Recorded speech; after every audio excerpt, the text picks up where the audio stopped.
You are now going to learn to add and subtract radical expression. Let us take this example to show you the rules. Kung mapapansin ninyo, dito sa number 1, example, parehas ang radicand. Parehas din ang index. Kapag kaganyan ang situation, you can easily add the two radical expression. So, that will be just 5 plus 7. Yun lang ang i-add mo. 5 plus 7 is equal to 12. And then, you are just going to copy the same radicals. So, eto na ngayon yung iyong magiging final answer in that example. Napakadali lang niya kapag magkaparehas ang itsura ng mga radical expression. Pero, dito sa pangalawa, meron tayong problema. Unang dapat tandaan, kapag magkaiba ang index, hindi mo sila pwedeng i-add. Pero kapag magkapareho ang index, pwede mo silang i-add. Kaso, meron pang isang dapat i-consider. Dapat parehas din ang radicand para sila ay mai-add. So, dapat ganito ang gagawin natin. Etong 81, dapat mapalitan natin. So, i-copy muna natin itong 5, then cube root of 3, then plus. Eto ngayong 81, gagawin natin 2, yan, tapos may cube root dyan. Ito ay magiging 3 raised to 3 times 3. Ayan. Napapansin nyo sa laws of radicals, kapag magkaparehas na ang exponent at ang index, pwede mo na siyang ilabas. So, ang magiging kasunod niyan ay ganito. 5, then the cube root of 3, plus, etong 3 ilalabas mo na, magiging 2 times 3.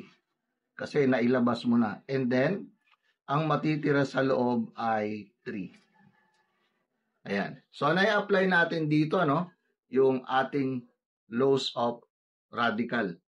Yung tinatawag natin na kapag equal ang index at ang exponent ng radicand, pwede mo na siyang ilabas.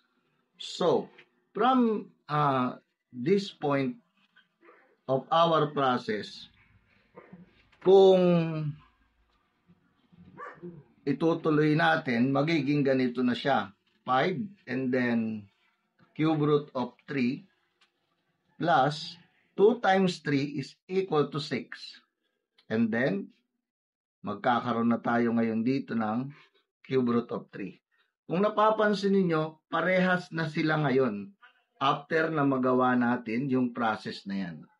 Ngayon, we can freely add the numerical coefficient of those radical expression. 5 plus 6 is equal to 11 cube root of 3. So, eto na ngayon yung final answer. Okay? So, ganyan lang. So, gawa naman natin ng example yung subtraction. Sa subtraction, the rules is almost the same. Ang pagkakaiba lang niya ay yung operation, of course. Kanina ay addition, ngayon ay subtraction. Yun lang ang pagkakaiba.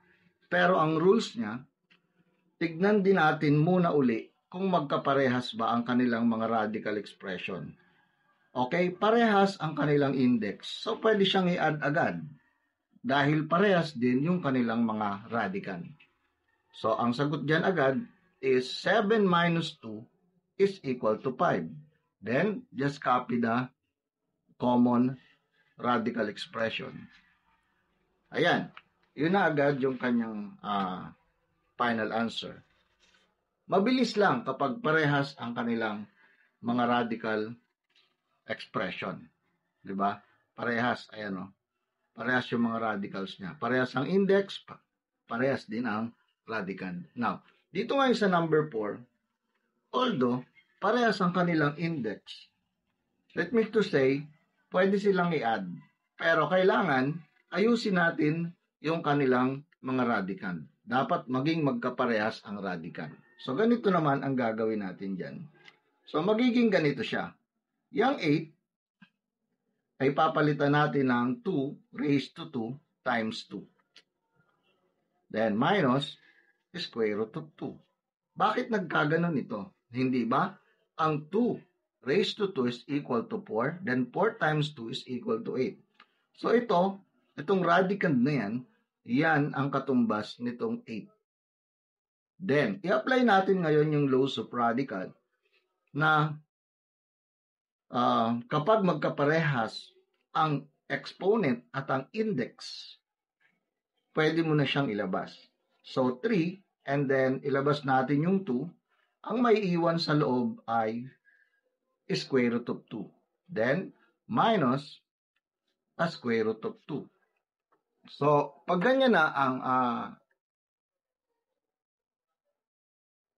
situation,